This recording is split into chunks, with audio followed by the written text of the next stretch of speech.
What's up, you guys? Welcome back to the channel. And today's video, I'm going to show you this super fun Python and PyGame tutorial. It's like an endless falling game where you have the opportunity to bounce on platforms on your way down, control your speed, and dodge obstacles.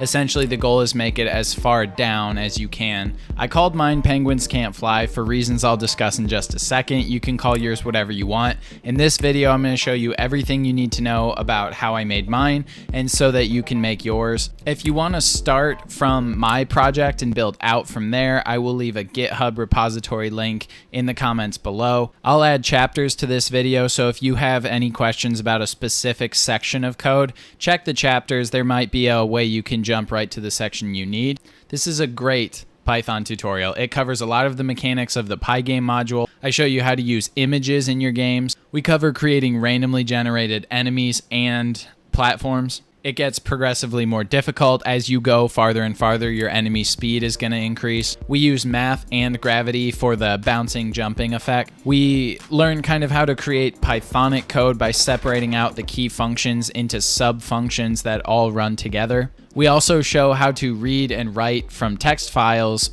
to save and store high score information. And then we also add sound effects and background music to this project. So all in all, it covers a ton of the concepts you would need to create a full game in Python using the PyGame framework.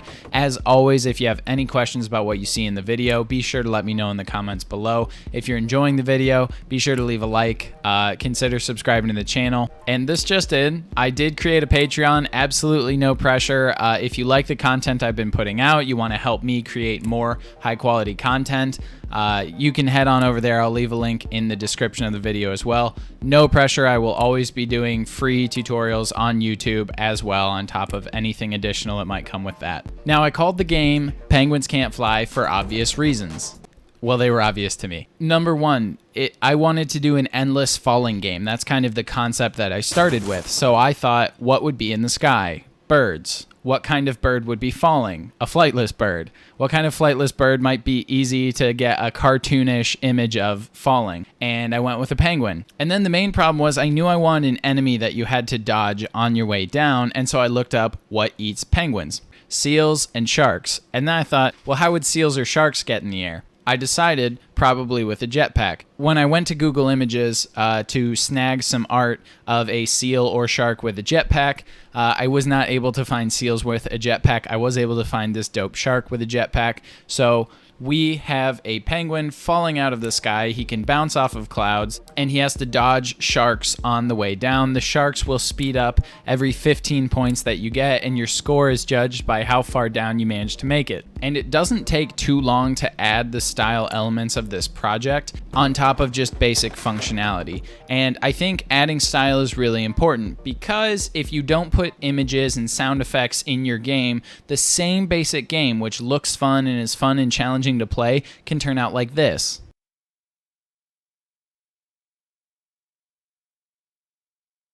Which is obviously a pretty significant step down from something more like this.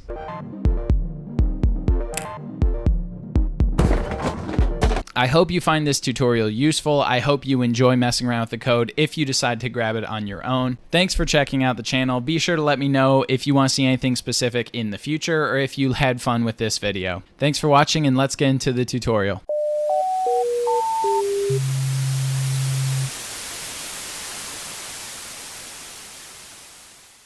All right, let's get going and take a look at how we're going to make our freefall game, which I like to call Penguins Can't Fly. It's a little more fun when you have some fun with it and kind of spruce it up with some style. But basically, at its core, what we're doing is a game where your effort is, your main task is to fall as far as you can while dodging enemies, and you'll have periodic platforms that you can jump off of to kind of control where you go. Because when you're just in free fall, you're not able to move laterally all that fast. So let's get building this game. The first thing we do anytime we're making a game with PyGame is import PyGame. If it's not already on your computer, then you will have to do pip install PyGame. Should be pretty easy. Hopefully you're familiar with the pip module. And then we're going to import the random package as well, because I would like the clouds and the enemies to have a little bit of random generation to them. And that's just pygame.init, and because I want to add sound effects and music to this game, I'm also going to do pygame.mixer.init right there. And then pick a width and a height that you'd like for your game. If you want to follow along exactly, we're doing a width of 500 and a height of 800 for this tutorial. Set up a frame rate. FPS of 60 is super standard, really easy to use. And then define a timer, because you kind of need these two to go together, frame rate and timer, because what we're going to do is we're going to tell that timer how many times to tick per second, and that's obviously going to be our frame rate.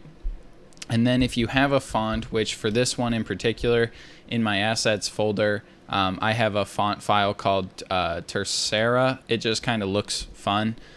So to do that, it's font equals pygame.font.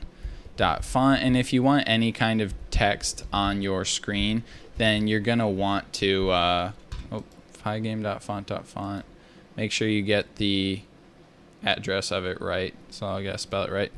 If you want any kind of text in your game at all, then you want to make sure you set up a font in the beginning, and then this second argument you give it is just font size, and 24 looks pretty good for most like on-game stuff. So then we'll do screen equals, and this is pygame.display.setMode, and here's where we just give it the size. So in square brackets, width, comma, height. And that's all we have to do for that. And then if you want a solid color background, then I suggest you set that up in the beginning as well. And when I was playing around, because I wanted it to look kind of sky blue, this was a really nice RGB that gave me like a light baby blue, sky blue. And so I'm just going to call that BG. You don't have to do that. You could do that later, as we'll see. But that's how I'm choosing to set it up here in the beginning.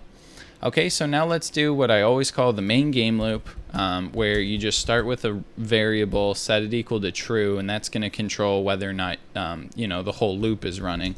And then you set up a while loop that's while run, and then stuff you want to happen every single loop. So no matter what, you want this stuff to happen.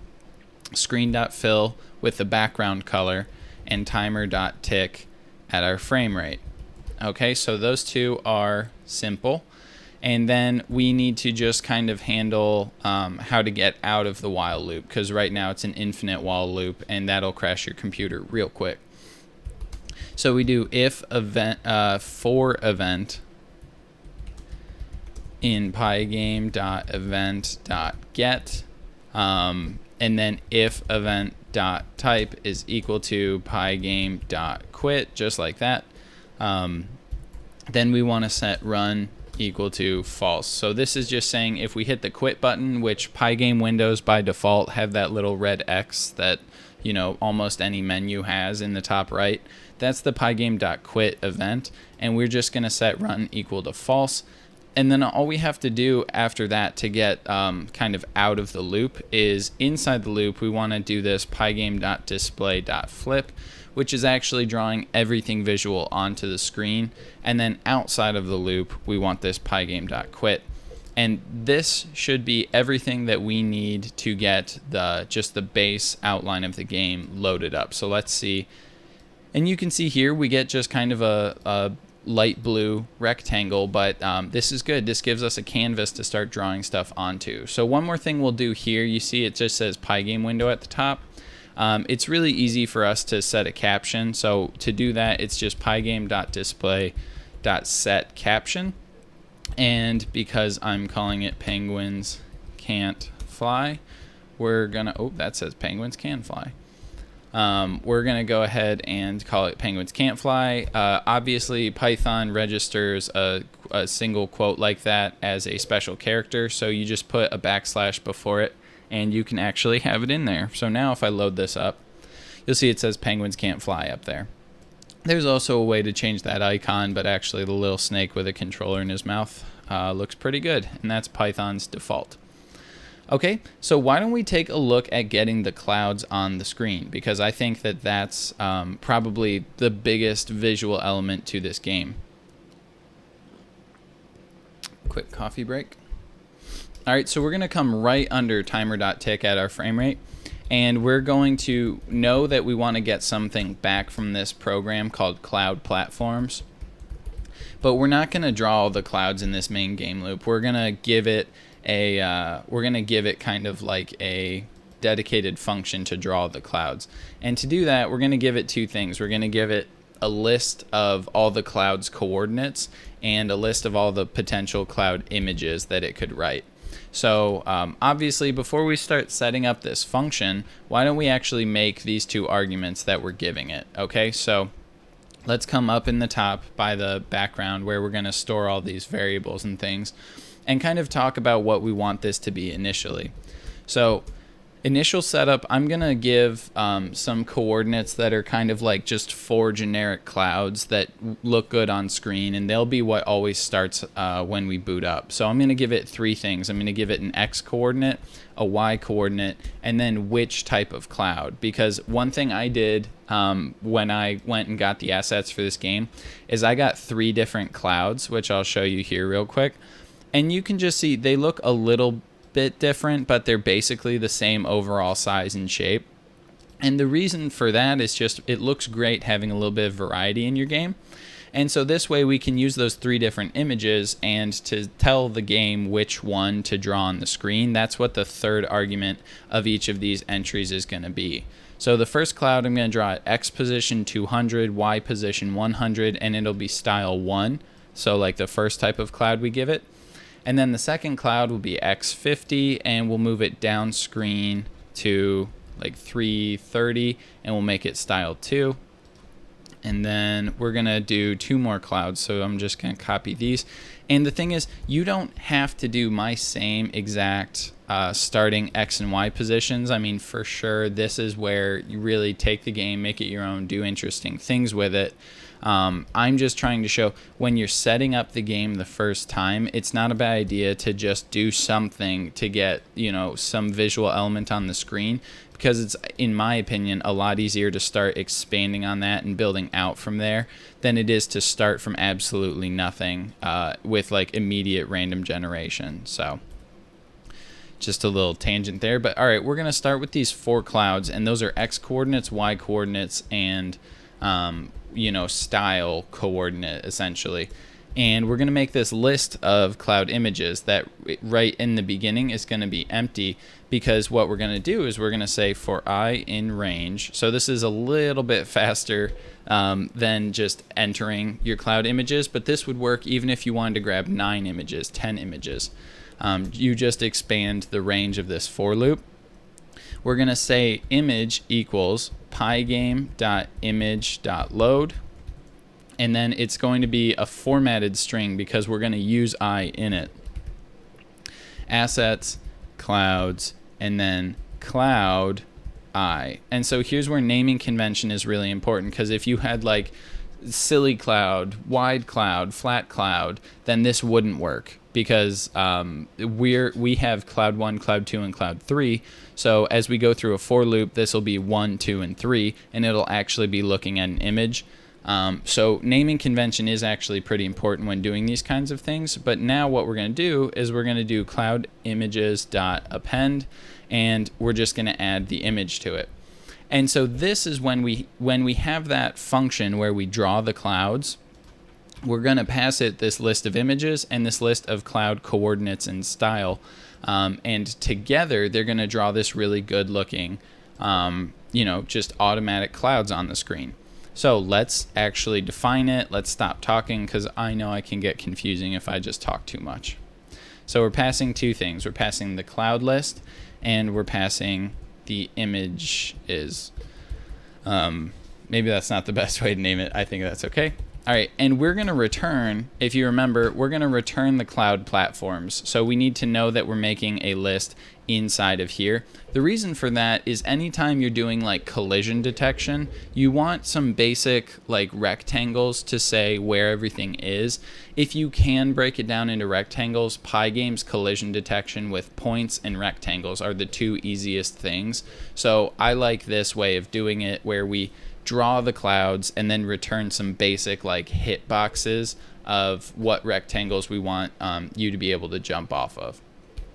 So platforms is going to start as an empty list, and then when I'm inside of a function, sometimes I'll do for j in range because I'll do for I in range in the outside world.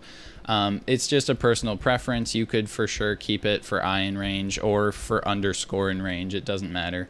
But we're going to check through the entire cloud list, and we're going to say, okay, this image is equal to images at, and then you need to pay attention to how you address these, because we want to know what image we told the cloud to be. Well, that's this third character, or if you start from 0, 0, 1, 2, it's the second index at j. So cloud list at j at 2.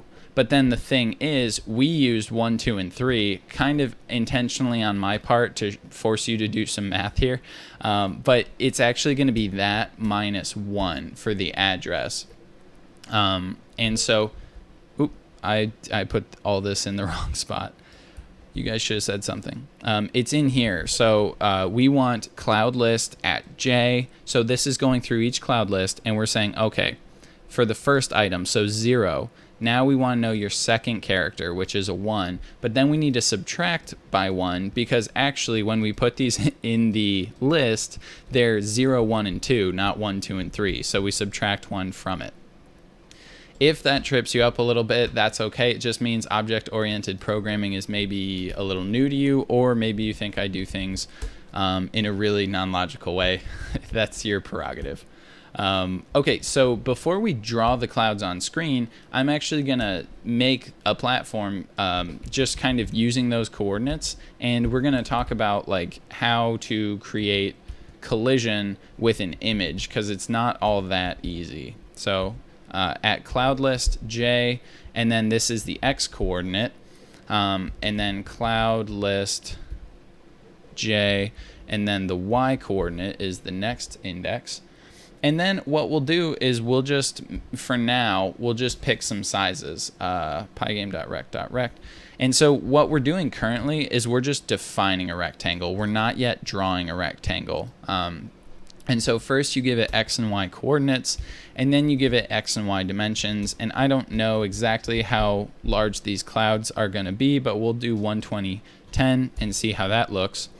And so this is just defining a rectangle that's approximately where our cloud is going to be.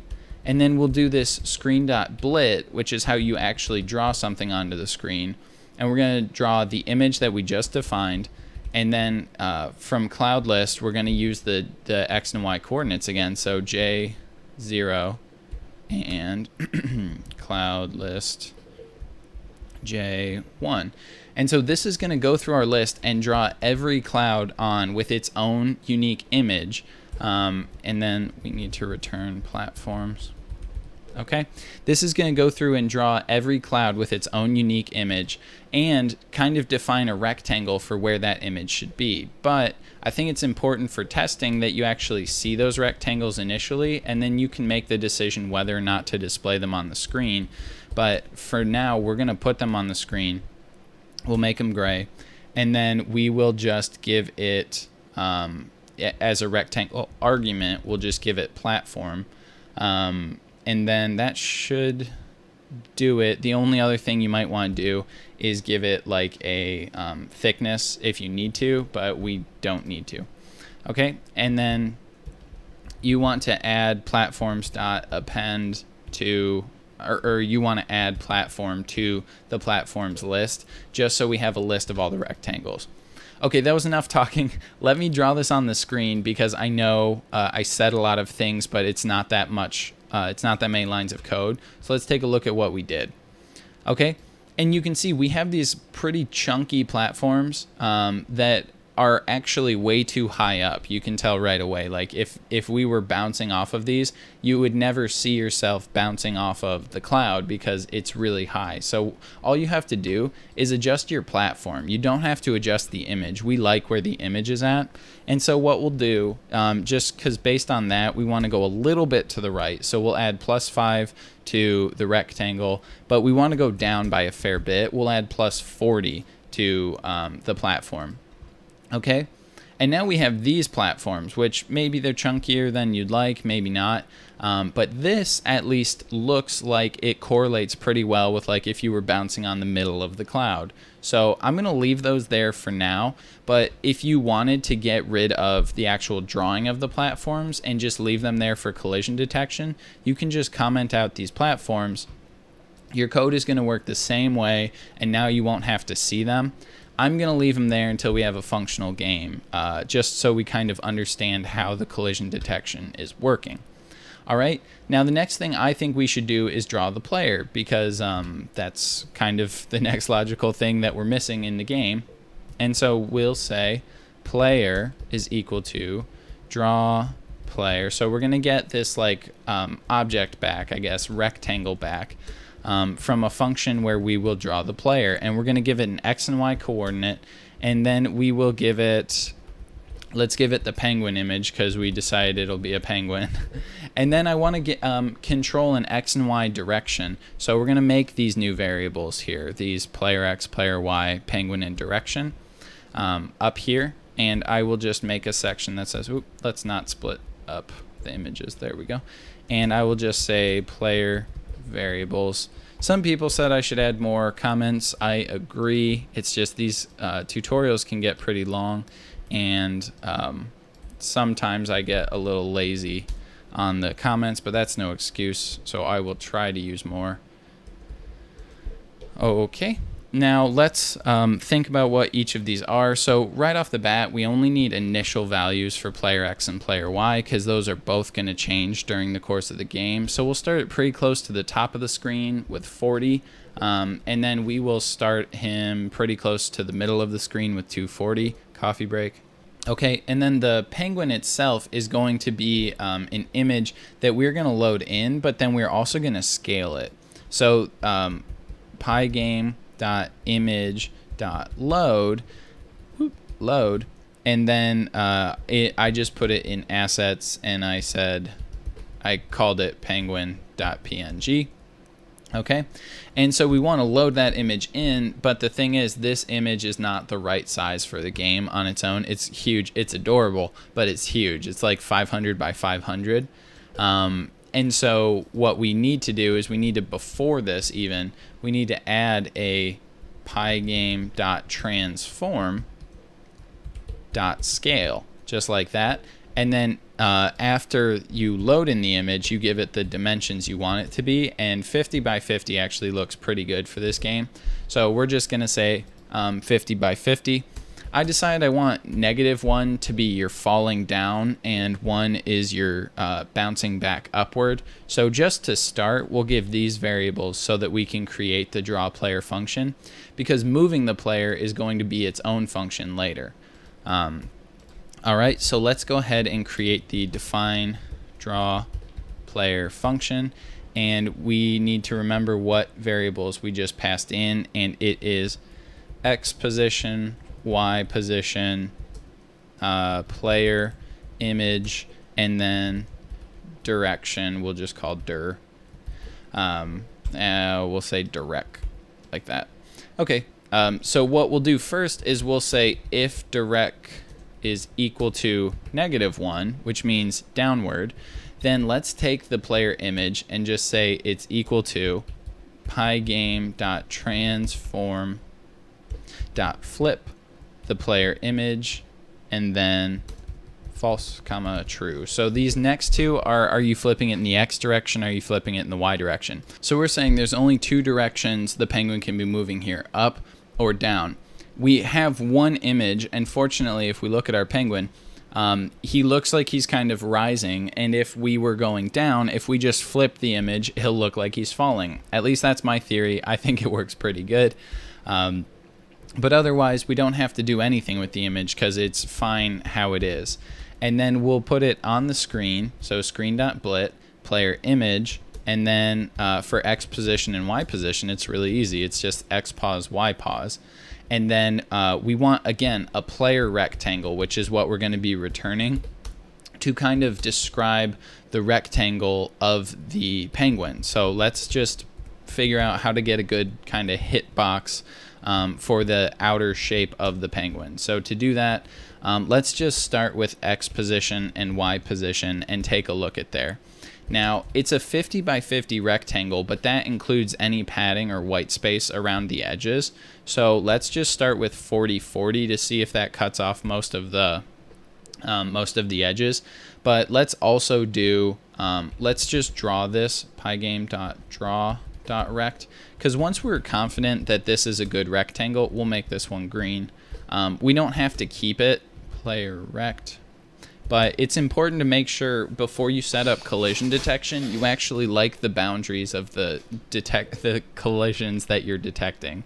And we'll make this a hollow rectangle so we can still see our cute little penguin, and then return the player rectangle to the outside world. Okay, so I think this is going to be enough to get the penguin drawn on screen.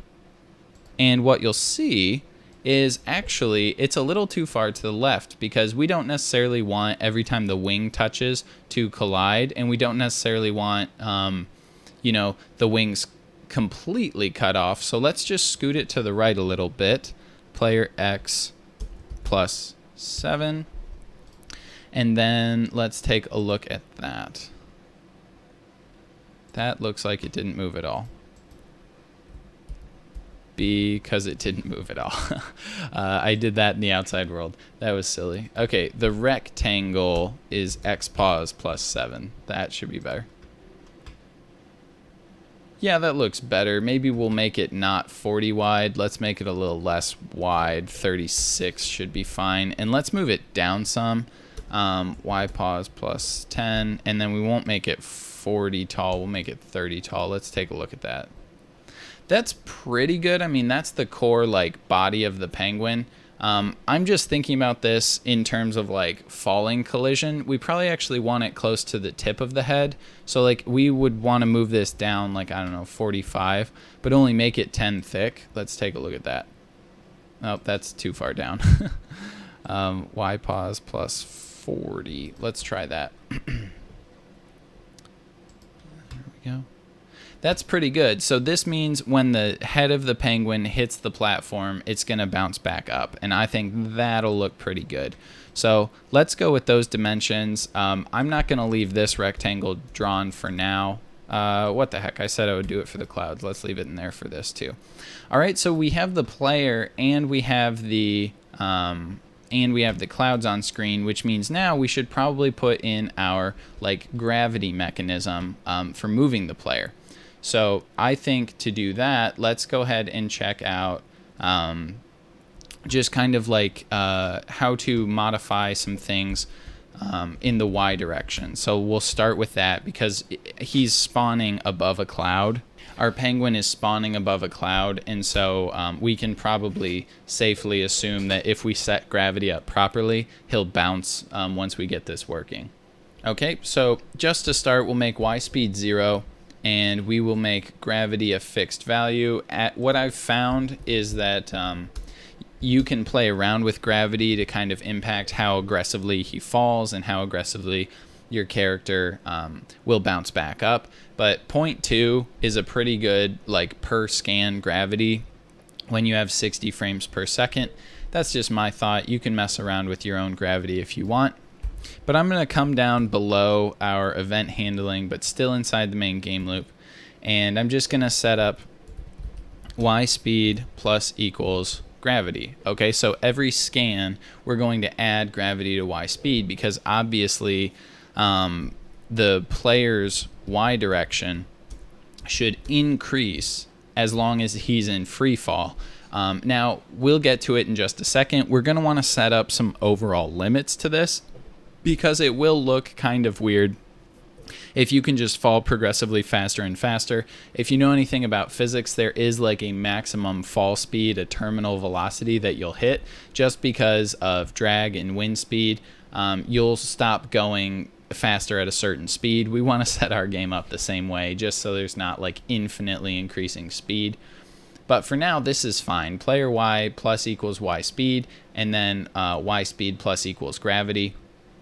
And what we're going to do here is we're going to say if Y speed is less than 0, okay, then what we're going to do is we're going to set direction equal to 1. Otherwise, we're going to set direction, gotta spell it right, direction equal to -1. And this may seem a little weird. When it's negative, we want to make direction 1. When it's positive, we want to make direction -1.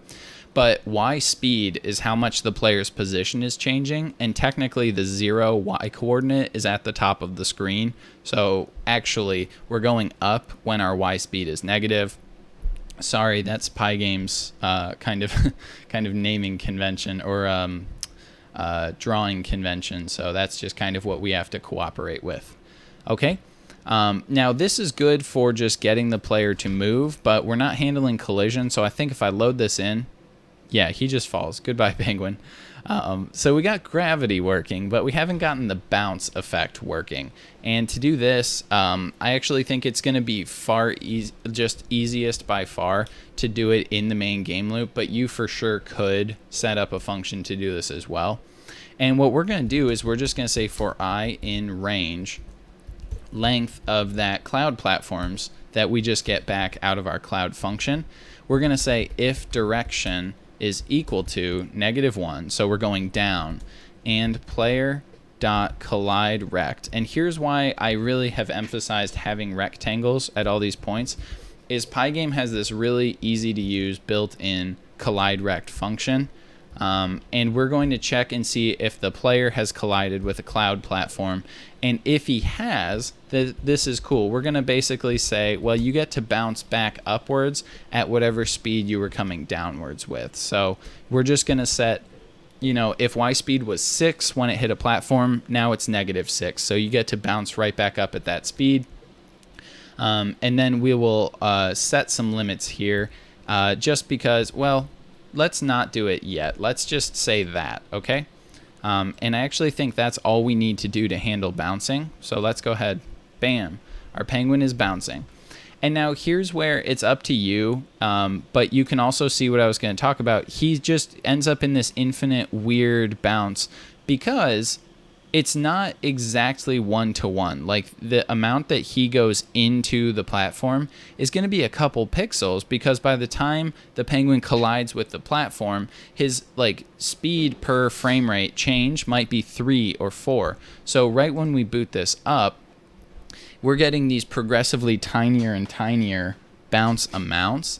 And so all we want to do to fix that is say, okay, when we bounce, if y speed is greater than -2. So remember, when we bounce, y speed is going positive, when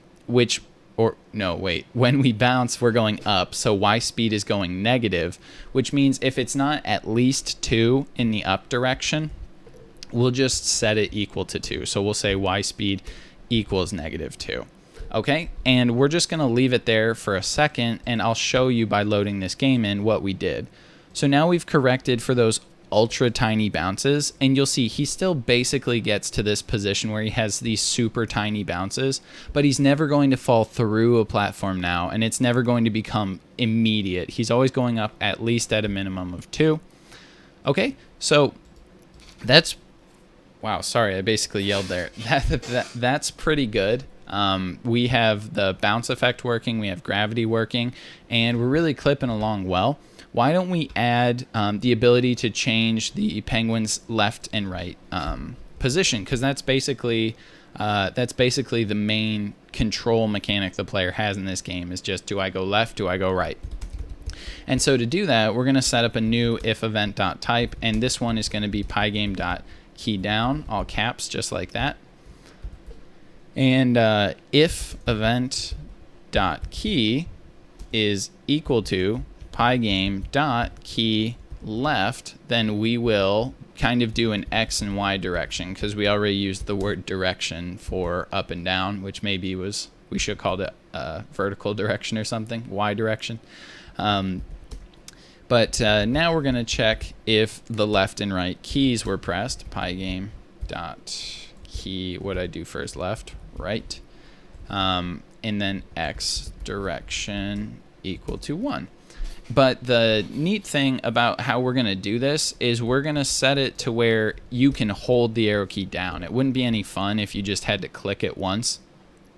So we kind of need to do this like partnered key down, key up thing where we set the direction when the key is clicked, and then when the key is released, we set it back equal to 0. And the reason we do it that way, let's just come down where we update player Y speed, and let's update player X speed near the same area.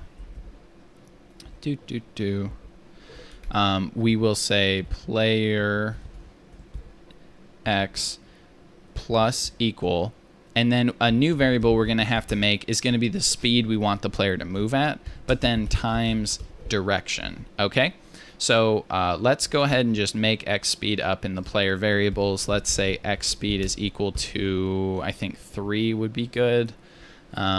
Just to test. I mean, you know, if you feel like once we put this in, he's not moving fast enough, then you can update this. But that should be all we have to do to get left and right control working. Oh, he is moving on his own. Fascinating. It's probably because we didn't set an X direction in the beginning. Maybe. Let's take a look. What is going on? Why is player X plus equals X speed times, oh, it's just regular direction. We want X direction. That was neat though. Okay, so now you can see if I hold down the left arrow key, I can get him to move left. If I hold down the right arrow key, I can get him to move right, and bam. So that's pretty fun right there, actually. He's like able to go from platform to platform, and you can tell the clouds aren't moving upward yet. Wow, that is a lot of springiness back up because he can build up so much velocity going down. So since we're on the subject, let's limit the free fall speed just so you can't build up like a speed of 1,000,000 while you're flying. Let's just check that it needs to be equal to gravity or a 10. So, wow. So what we'll do is we'll just say if Y speed is less than 10, then we'll update Y speed to add gravity. Just like this. That's all we have to do. And the reason I'm doing that is because I want it to be where no matter what, during the game, you can't necessarily make it all the way back up to the previous platform like there. We don't want you to be able to climb back up. It's a free fall game. The game should progress in one direction. So if you take a big jump like that, you can't necessarily get back up to the next platform above you. It's kind of like conservation of energy here, right? The further you fall, the less likely you're going to be able to get all the way back up. That's doodle jump. This is a free fall game. So that's the main reason there. Okay, and let's do one more thing under the player X. And just, I like the idea of the player being able to pass through the walls and go to the opposite side. So to do that, it's actually pretty easy. We'll just say if player X is greater than width, then we'll set the player X equal to -30. And this is maybe like a sneaky way of doing it, but all I'm going to do is say, okay, if you're moving to the right and you're completely off screen, well, now I'm moving you almost all the way off screen to the left. So it's going to feel like a pretty seamless transition. And so then we'll say elif player X is less than -50, then player X is going to be equal to, and now we want to move it almost all the way off the screen to the right. So width -20 should do. And just these 4 lines of code are all we need to do to handle passing through the walls. So I'm going to try to jump down to this platform and jump through the wall to the right. Bam. And now I'm going to try to jump through the wall to the left. All right, I think that's sweet. Maybe I get too excited about this stuff, too geeked up over it, but I think that's pretty cool. Obviously, the thing that we don't have yet is we don't have any way to progress down the screen, right? We can't go in the -y direction, and the clouds should be moving up and randomly generating. And so to do that, we're going to create probably the biggest, most important function, but still not that hard in this project, and we're going to call it update objects, okay? So let's go ahead and where we set up our player and our platforms, let's add a new function that we will just call update objects. All right, now this is going to update the clouds. It's going to update the player Y function. We need to tell it how fast the player is currently moving, so we need to pass in Y speed. And eventually we'll pass in the list of jetpack sharks, which are going to be our enemies as well. But what it's actually editing is just going to be the Y and the clouds. All right, so let's make that function. Define update objects. And we need to kind of give the variables that we just passed in. So that was cloud list, player Y, and I typically try to use different names inside of functions than they have outside, just to keep it straight. Is this a local variable? Is this a global variable? Do it however you want. We don't have enemies yet, so we're just going to do clouds, player Y, and speed. But what we're going to do is we're going to start with this variable lowest cloud, which I'll set as 0 because it'll be at the very top. We want to check and see how far down the lowest cloud on the screen is. And so what we'll do is we'll say for J in range length of the cloud list, okay? And we're just going to check the Y coordinate of the cloud. So for J in range length of cloud list, boop, too many parentheses, cloud list at J, and then the Y coordinate is 1,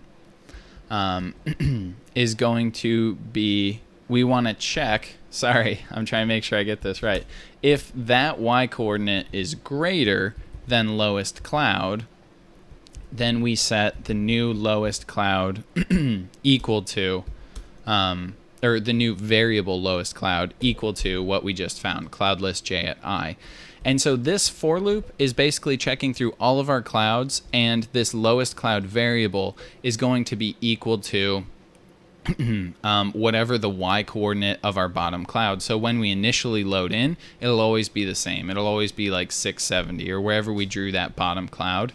But after this, once it starts being randomly generated, this is going to be super important, telling us whether it's time to draw another cloud or not. Okay, so what I'm going to do is I'm going to say if lowest cloud is less than 750. And so think about our screen. That's pretty much, that means that the lowest cloud is somewhere near the bottom of the screen. I'm still going to say it's time to draw some clouds. But to really make this like a sky, like a randomly generated cloud thing, I'm not just going to randomly select what type of cloud and what position for it. I'm also going to randomly select how many clouds. So I'm going to say num clouds. So, and we'll just say 1 or 2 at a time because it's not a very wide screen. But I'll say random.randint. You can pick either 1 or 2 clouds. And then we'll say if number of clouds is equal to 1, then the X position is going to be random.randint, and we'll literally pick a position anywhere from 0 to width minus 70, because you have to think the X coordinate is kind of on the left edge of the cloud. They're approximately 100 and something wide. So this is going to let us pick a cloud anywhere basically on the screen. And then the Y position that we'll pick will be off the screen, below the screen. So random.randint of width over 2, height plus 100, and then we'll let him pick anywhere up to height plus 300.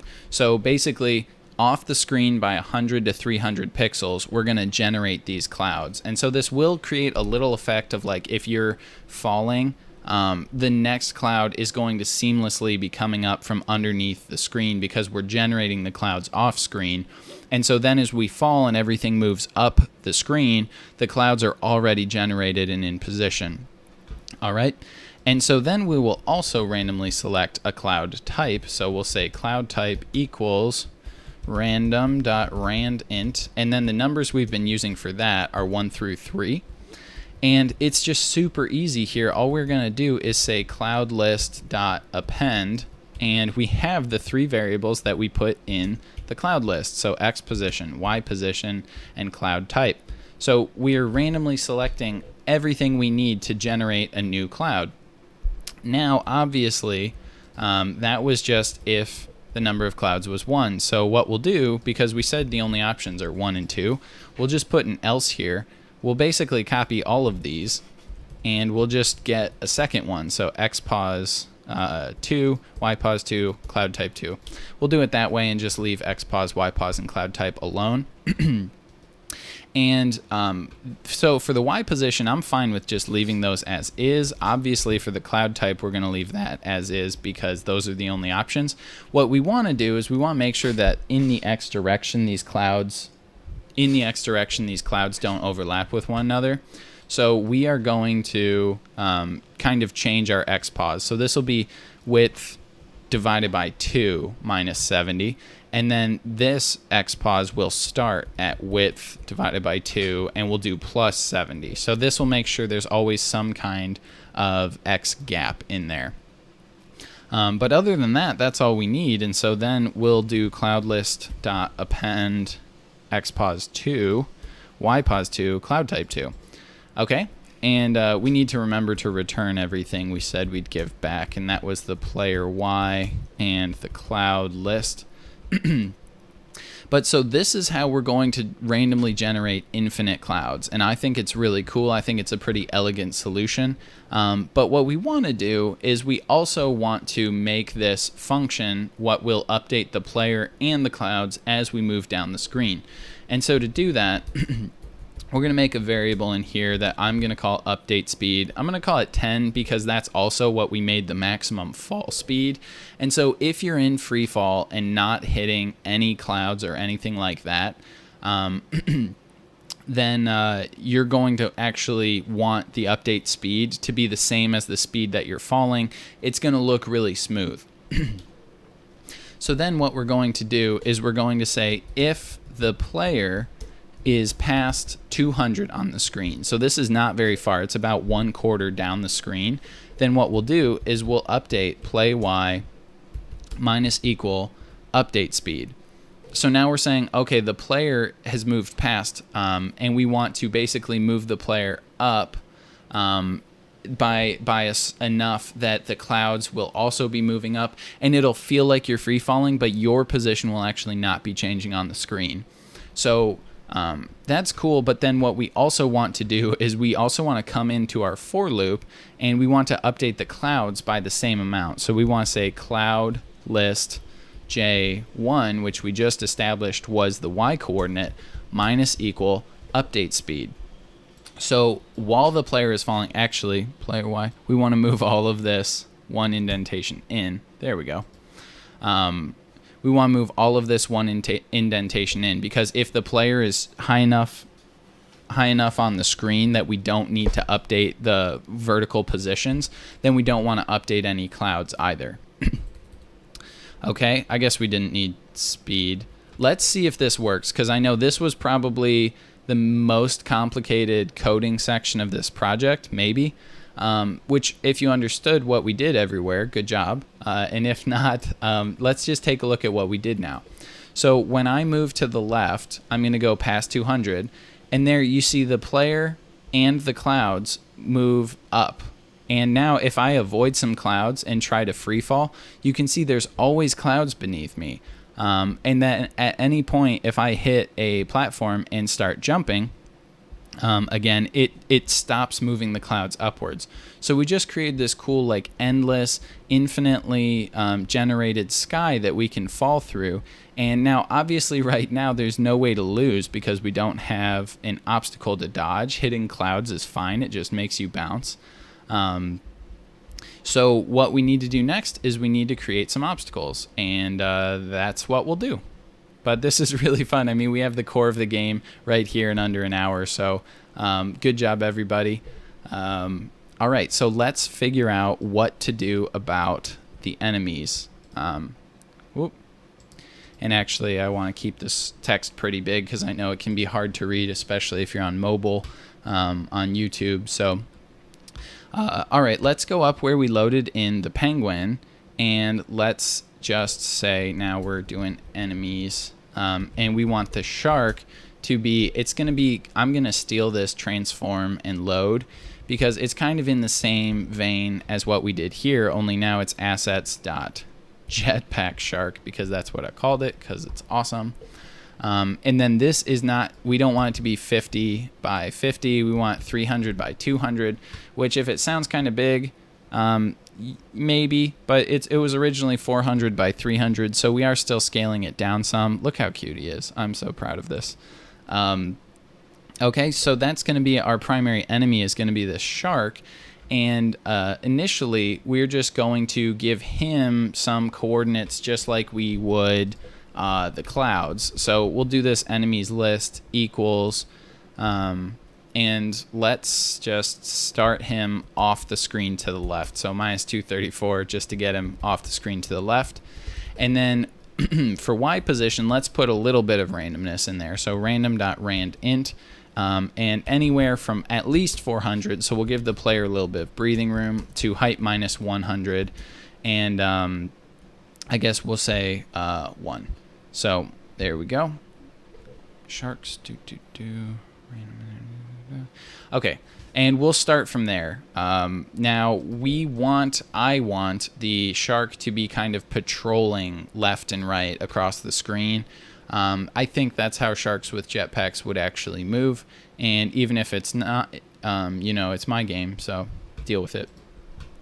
Okay, so now we'll come down into our main loop, and where we're updating the objects and drawing everything, let's go before we update objects, and we'll draw the enemies. And so I'll say enemy boxes equals draw enemies. So this is pretty much what we did with the clouds and the player.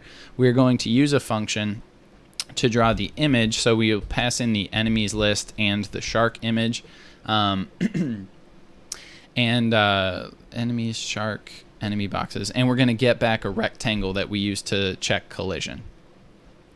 Okay, so let's go enemy boxes, draw enemies, enemy shark, there we go.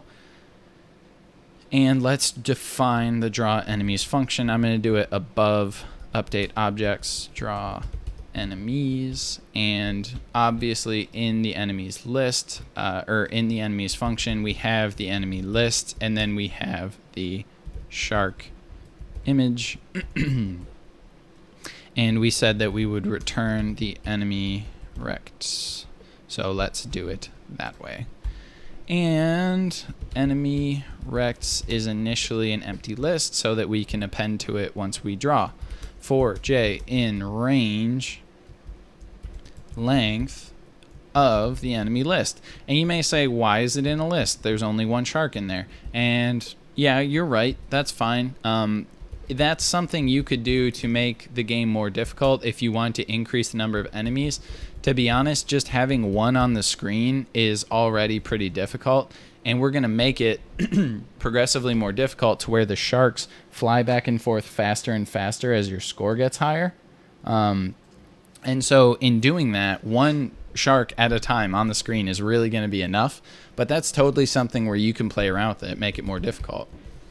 All right, so then we have enemy list J0 plus 40, because again, these rectangles, I'll show you, we'll draw it onto the screen, J1, they refer to the top left of your image, which typically doesn't make a lot of sense for your hitboxes. So we're going to do plus 40 and plus 50 on the X and Y coordinates. And then for size, we're going to make it 225 by 70. So if you remember, it's actually, this image is like 300 wide by 200 tall. But this rectangle is going to be, well, I'll just show you, pygame.draw.rect. Put it on the screen. We're going to make the sharks orange here just in the beginning. And then give it a rectangle, enemy rect, and we'll make this one just have a border. Okay, enemy rects dot append the enemy rect. There we go. And we will do it just like that. Okay.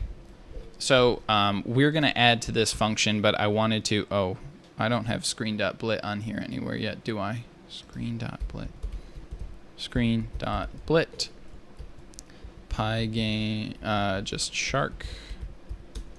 And then for X and Y coordinates, enemy list J, oh, JK, nice, J 0, and then for Y coordinate enemy list J 1. Okay, so this should get a shark on the screen, although it won't be moving. So let's see. That kind of looks stupid. Let's just force it to be off a little further in. So I think we gave it -234 because we wanted it off the screen. We'll actually say that's 0 for a second just so I can talk about it. So you see here, this is the hitbox I've decided to use. But the reason I did that is because we are going to have the shark flip when he's flying in the opposite direction. And so even though there's a little space at the nose, we cut off a little bit of the tail. And so like your options are basically make the hitbox smaller than the enemy, which is probably the least frustrating way to play. And so instead of this being 225 long, we could make it 215 long, maybe like that. And there you can see it cuts off a little bit of fin, it cuts off a little bit of nose, and when it flips, it should still be doing that as well. All right, so we'll leave it at 215. That looks pretty good. Oh, I just said shark too. This should be shark image. Try to keep it standard. But all right, let's go back and put this guy off screen because we do want it to start mostly off screen and then have it move. But I almost forgot to talk about the reason that we passed that third argument into our list. So the enemies has that that 1 that I put at the end of the enemies list. This is going to be the direction. Are you going right? Are you going left? And so to use that, that's going to be, do we want the shark facing right or do we want the shark facing left? And I'm cool with in the beginning having the shark facing right. So what we'll do is we'll say if enemy list J2 is equal to 1, then we'll just have just like we just had. Okay, but then what we'll have is if enemy list is equal to -1. And now you could do elif, you could do if, you could do else, because those should be the only things available. But I will just do elif -1 just to be safe in case something goofy happens and one of them is facing 3 or something. We'll just do it this way. But so instead of just shark image, it's going to be pygame.transform.flip and shark image. And now before I use true and false, now I'm going to use 1s and 0s just to show you that that's the same thing. So when we flip the penguin, we said true, you know, flip it in the Y direction. So we said false for the X direction and then true for the Y direction.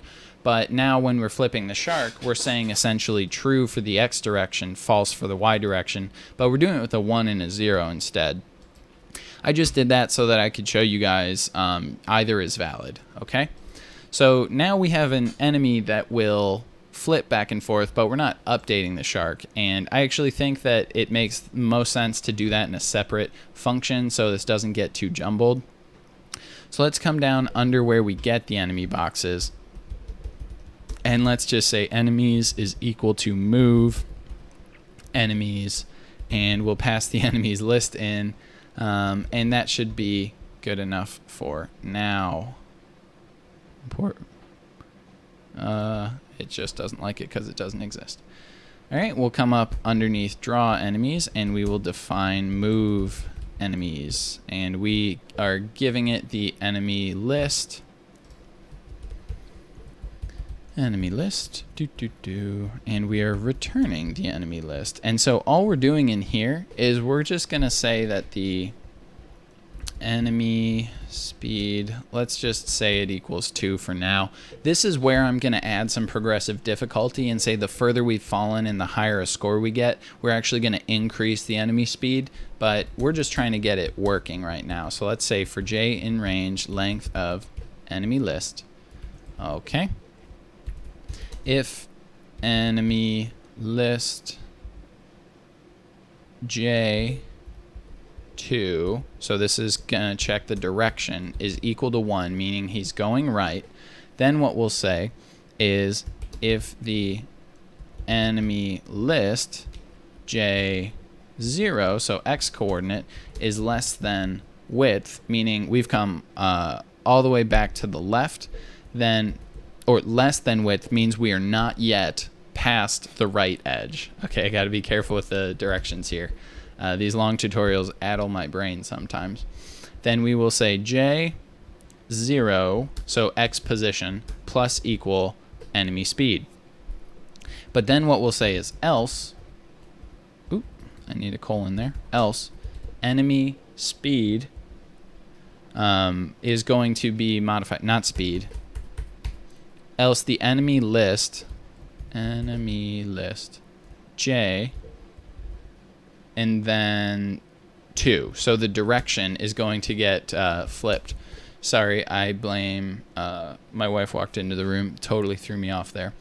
Okay, so enemy list J2 is equal to -1. And then what we're going to do is basically everything we just checked, but if it's going in the opposite direction. So we just handled, to talk about this real quickly, if we're going right and we're not yet off the screen to the right, we're just going to move the shark further to the right. But once we've gotten off screen to the right, change direction. So now you're going left.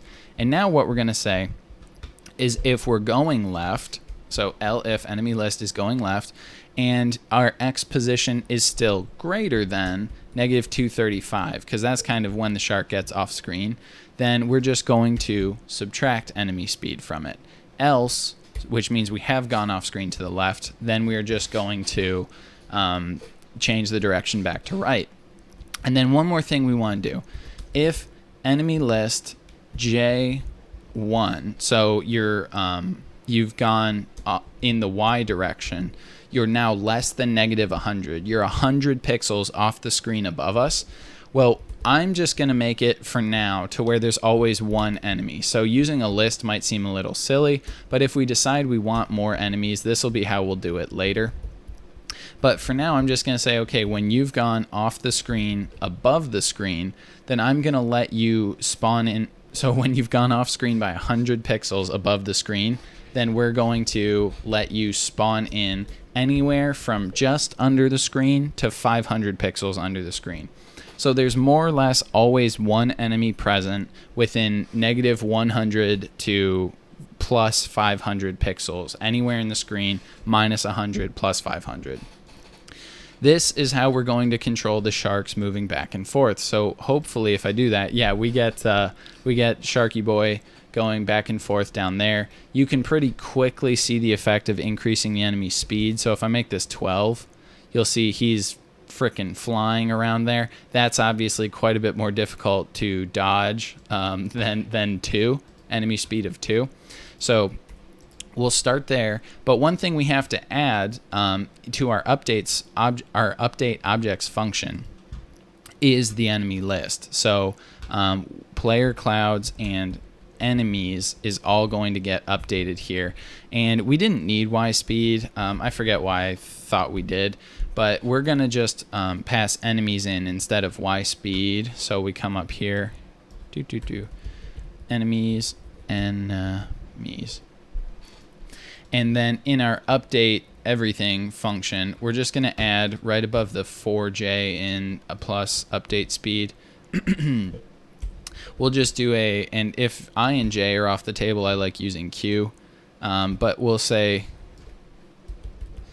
enemy list, and we'll call this enemy list and enemy list. Maybe this wasn't any faster than just typing it in. Maybe copying it was silly.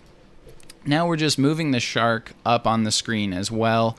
And then we are returning it just like everything else. So the way the player moves, the way the clouds move, the way the enemies move, they're all the same. And now we have the basic effects of, or we should, you can see the shark stays in his position just above that cloud because we're moving everything upwards. And you see this next shark has spawned in. And that's really cool because actually that's the same shark. It's the same image.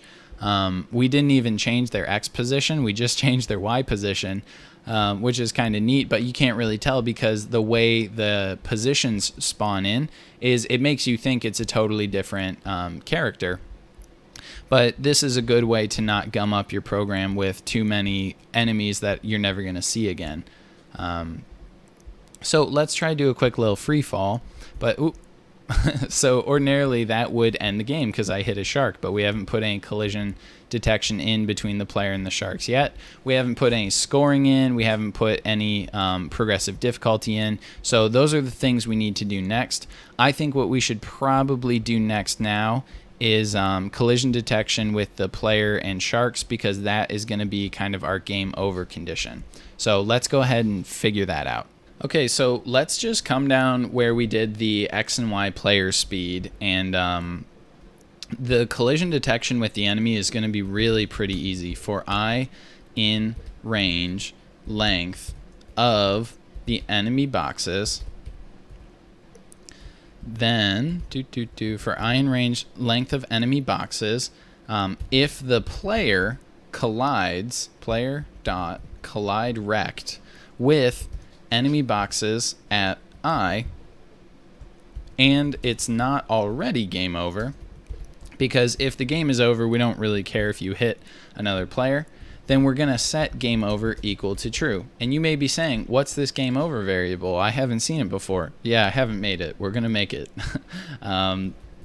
We'll just say game over is equal to true. And now we will use this game over variable everywhere else that we want to impact game over conditions. So let's come up in the beginning. We'll add it above player variables because it's more like one of those generic ones. And to start, we want it to be equal to false.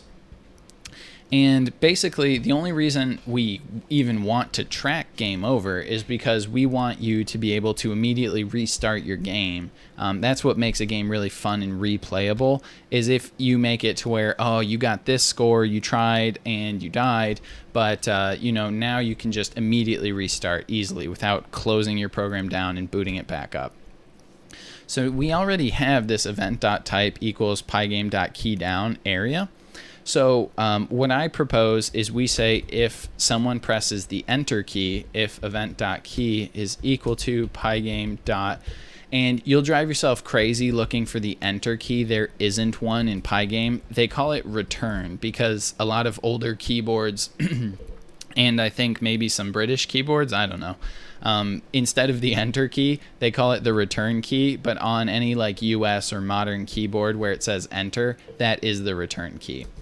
But so we'll say if you press enter and game over, then we'll set game over equal to false, and we will reset a whole bunch of things. So this is actually maybe not the best place to do it, but I'm going to do it here because I would rather just do it here.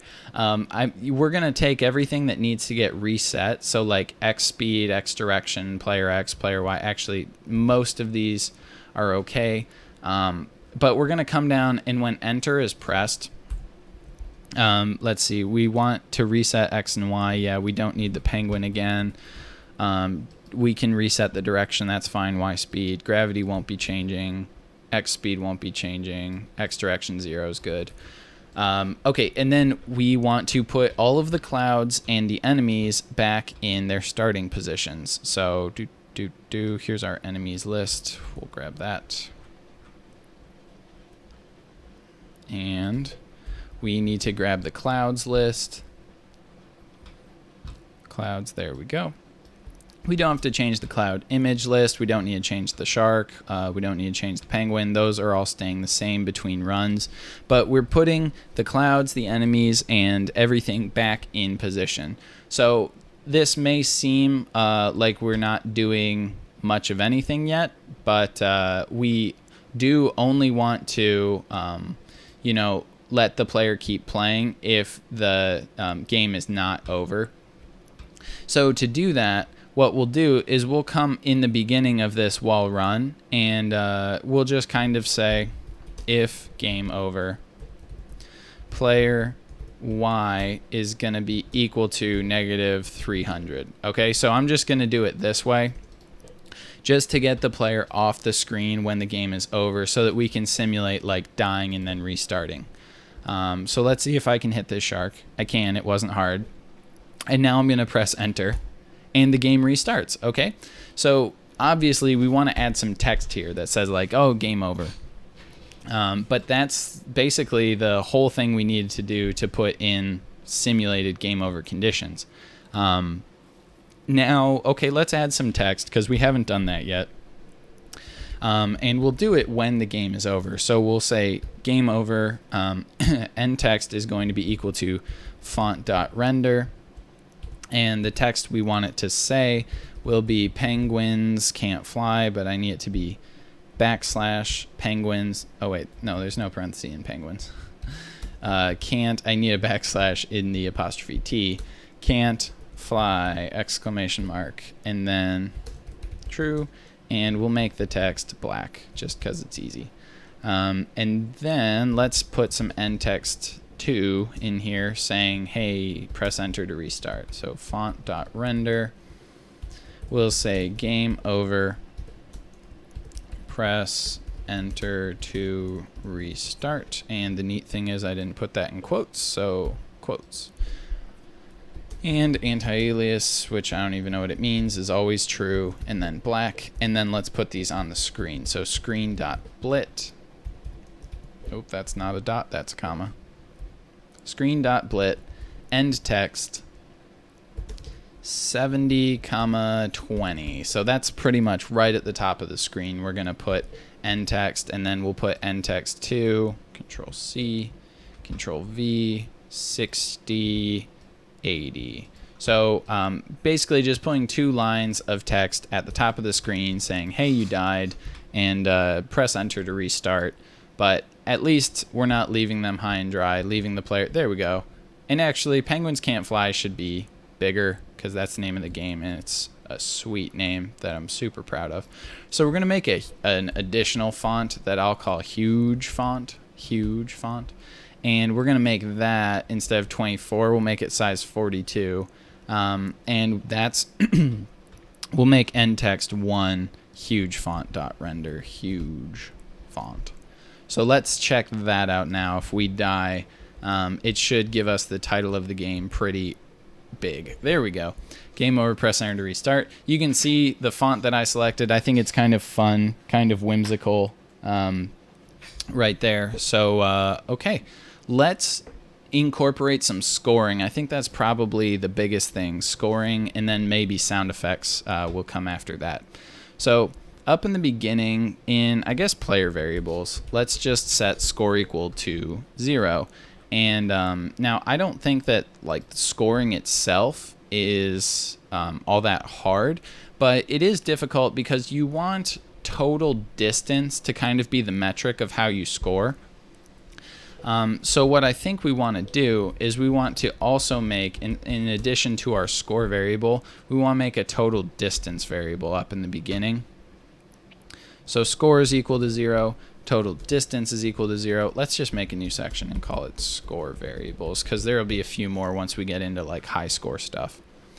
Score is equal to 0, total distance is equal to 0. Now we're going to gauge total distance by adding y speed every iteration. So this is how we're going to judge how far did we go in total. And the reason this is super useful is because we already have y speed, like, you know, it's positive when we're falling, which is good because we want the score to go up when we're falling. And then if we're just bouncing, it's positive and negative canceling itself out. So total distance won't change. So the score, and we don't want like 1,000,000 decimal points, so we're just going to keep it a whole number. And we'll just do total distance divided by 100, because what you'll see is like the full screen technically is 800 like pixels. We don't want an absurdly high score of 800 when you just fall one full screen's length. So we'll divide it by 100, and I think that works pretty well. And then we'll do this thing, score text equals font.render, and I'm going to make it actually a formatted string so I can just do it all in one place. F string score. We're going to round. Actually, we don't need to round because we're just going to put score in here. There we go. Okay, and parentheses or quote, and then true, and we'll make this text black as well. And now screen.blit that score text. And where do we put this? We put score text I think I put it in the bottom left-ish, so 10, and then height minus 70, kind of like that. And let's just check this out here. How do we look? Okay, so let me try to fall for a little bit. I'll go over by the left edge. You can usually get a few in there. Yeah, and you can see one thing, maybe you don't like it, maybe you do, but I think when you bounce on a cloud, it'll actually take like 1 away from your score because you're going back up. I think that's fine because the score is the metric of how far down you've come. And so like right here, we're up to 70 already. Oh, and I died. That was kind of fun. 69, nice. But it's not getting progressively more difficult yet, which we want to do. Oh, and one thing we have to add, score is equal to 0, total distance is equal to 0 when we restart. That's important. Let's go into our move enemies function, and let's pass score in. So this is kind of what I was talking about earlier with wanting to add some progressive difficulty. So in our move enemies function, we will pass in the, we'll just pass in the current score. And then the enemy speed, I want to make it equal to 2 plus the current score. And then I'm going to use this thing called floor division, which basically rounds to the closest whole integer. So if our score is 15, the sharks are gonna start going 1 faster. And then the whole time, 15 to 29, they're still only going 1 faster. Because floor division means that we're always rounding down to the nearest whole integer. So the speed is just gonna be 2 from score 0 to 15. And then the speed will be 3 from 15 to 29, 4 from 30 to 44. And so this is a really cool way to just use the score to make the speed progressively faster and more difficult. Alrighty, so let's go ahead and check that out. Alright, let's see if I can get a few here. Maybe you saw that shark speed up right when we hit 15. Maybe you didn't. Oh, man, I hit him because he was going faster because I got to like 44. Okay. Now, what's kind of interesting is it looks like the score continues to update even though game over has tripped. So I think what we need to do to our scoring is we need to check, or maybe we need to make it so that Y speed goes to 0 when game is over too. So let's come in here, whoop, boop, boop, main game loop, if game over, player Y, and then we'll say Y speed is equal to 0 this whole time. So now when we die, the score shouldn't continue to increase. Let's check that out. 5, 6. Okay. All right. I think we're good. 7. Oh no. So I bet what it's trying to do is it's trying to continue adding gravity to Y speed. So we'll say if Y speed and not game over. Okay, so now it won't try to continue increasing the Y speed, and then it won't try to add that to the score, I think. Let's test. The only real way to get all the bugs out of your programming is testing it, so that's good, what we're doing here. All right, we have 2 options to finish this game. One would be let's do the high score and how to save it to a text file and pull it out of a text file. 2 would be sound effects. Once I add sound effects, the video needs to be almost over because I get really tired of the sound effects super quickly. So let's do high scoring. Let's start by, in your program, just make a high scores file and put just a 0 in it. So make highscores.txt, put it in the same folder as your project, and just put a 0 in it because that's how we're going to use it. And if you start from a 0, everything we do is going to be a little bit easier. If you had a completely empty file, that's fine. We would just have to start by writing and then read and then write, and that would be kind of annoying. So what we're going to do is we'll come up in score variables, and we will say file equals open, and we're going to open, wrong direction, and we're going to open the highscores.txt file, and then we are going to read from it. So read is going to equal file.readlines, And this isn't just PyGame. This is how you just open files in Python and read from them. So file.readLines, and then we'll say the first high score is equal to integer of read 0. So this is where the formatting is important.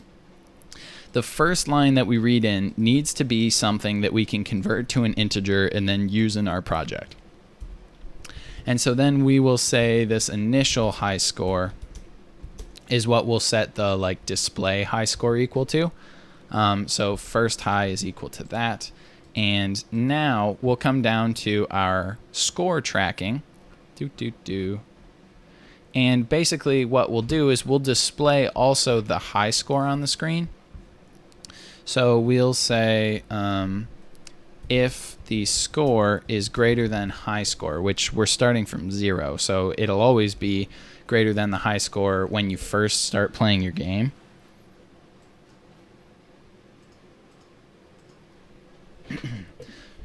Okay, so if the score is greater than the high score, let's update the high score to be equal to the score.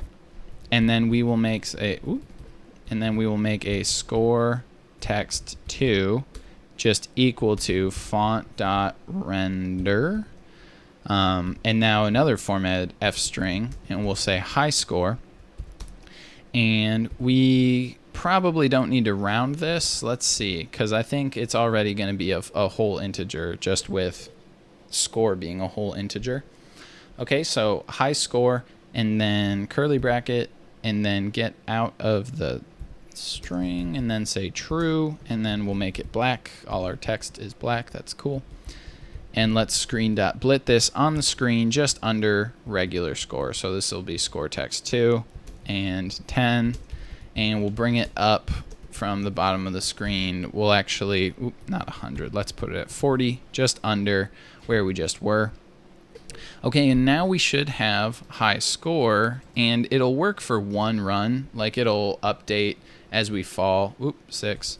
And then if we press enter, you know, it's only updating. It's not resetting on restart. So if we die, we see the previous high score. But if I close this program and then open it back up, you'll see high score goes back to 1 because we're not checking at the end of a run if the high score was high enough that we should update our file. So what we need to do is come down here when game over is equal to true, and we want to check if our current score is greater than that first high score that we read in, because the first high is what's currently saved in the text file.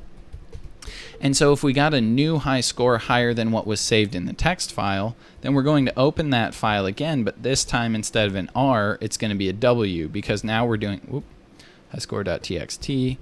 Instead of reading from it, we're writing to it. And file.open. Okay. Oh, it's file equals open.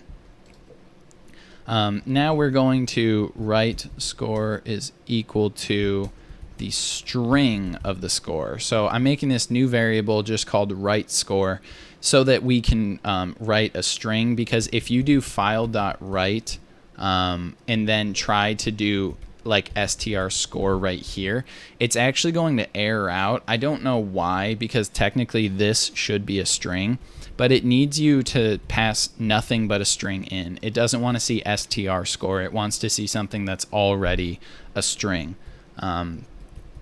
Okay, so then we're going to close the file, and then we are going to set the new first high. So this is like the saved high score, and it's going to be equal to the score. Okay, so now that's how we handle high scores that save to files. So this is really cool. We're reading from and writing to a text file, and we did it in like 6 rungs of code. So now let's see if I can get, boop.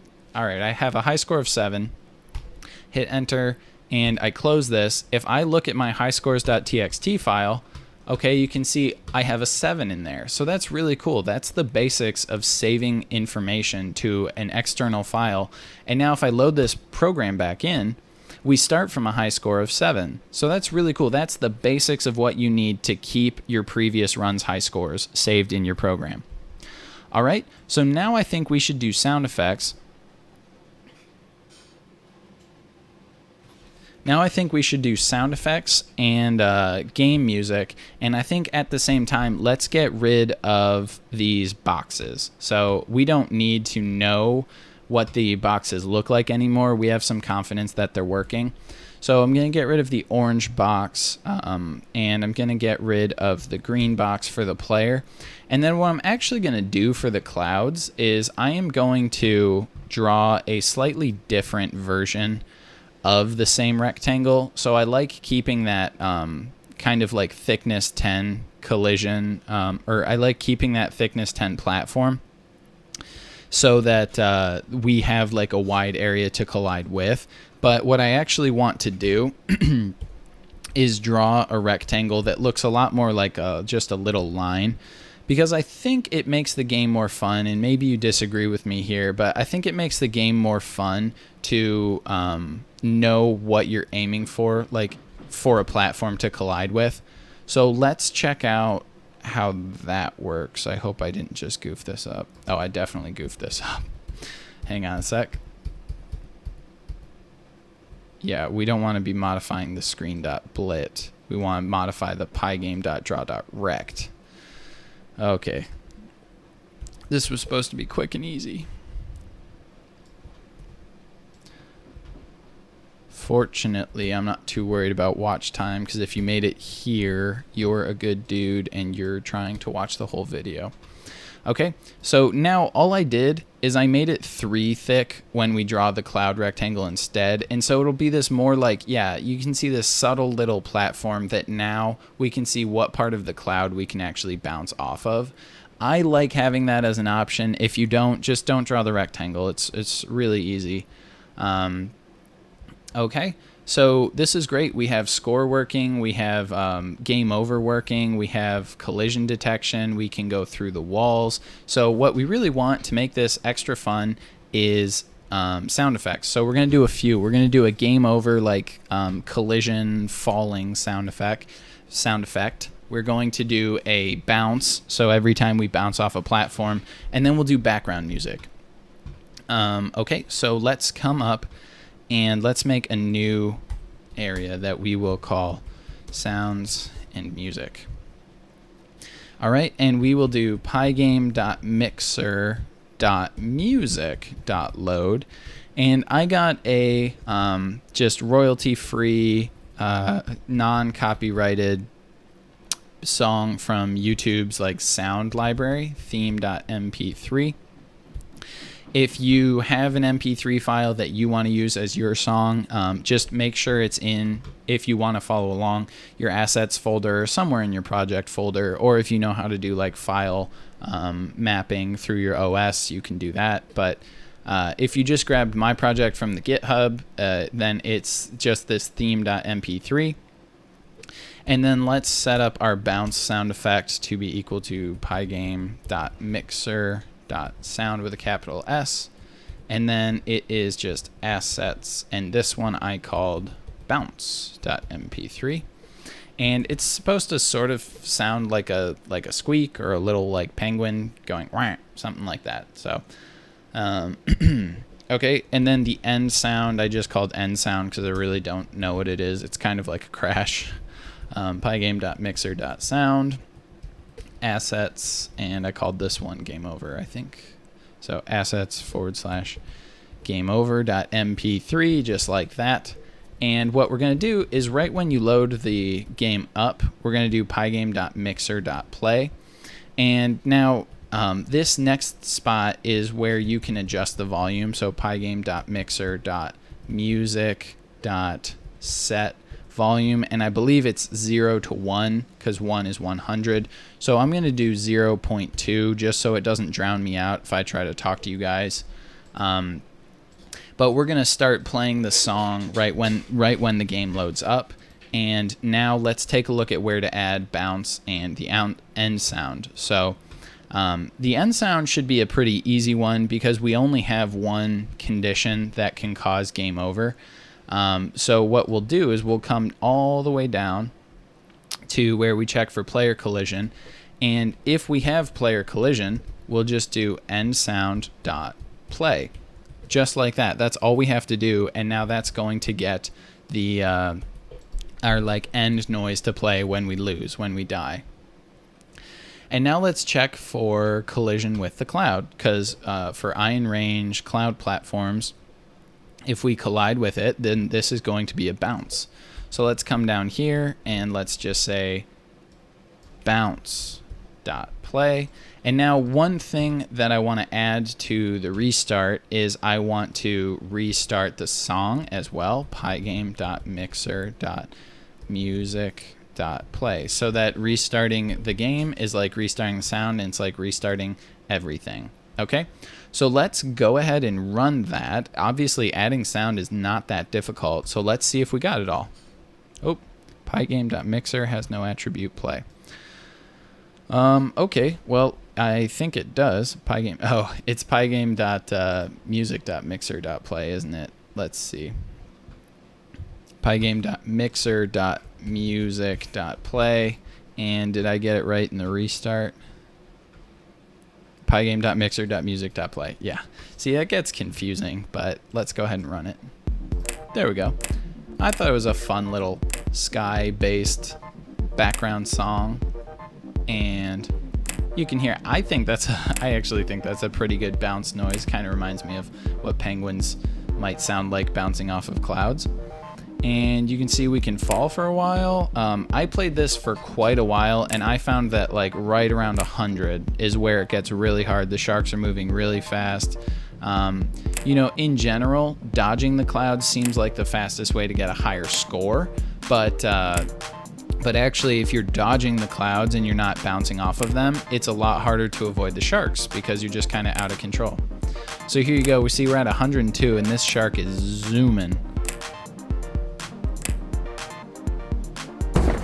And there's the game over end sound. So let's just restart it.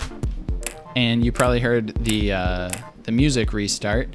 And so this is great. This is a complete game, you guys. I think maybe in the version of this code that's on GitHub as well, there's a few things in there, like I'm maybe tracked how many total bounces were in the game as well. But this is an awesome game. In an hour and a half and like 200 lines of code, we created a complete endless free fall game that's randomly generated. It gets progressively more difficult. It looks great. Thank you guys so much. And as always, good luck with your code, and thanks for watching. High score information and read it back in. So this touched on a ton of Python concepts. I think it's an awesome game. I hope you guys enjoy making it, playing it, expanding on it, making it your own. So thank you so much for watching the video. Thank you for supporting the channel. If there's any questions about what you saw in this video or something you want to see in a future video, just let me know about it in the comments below. I really appreciate the support.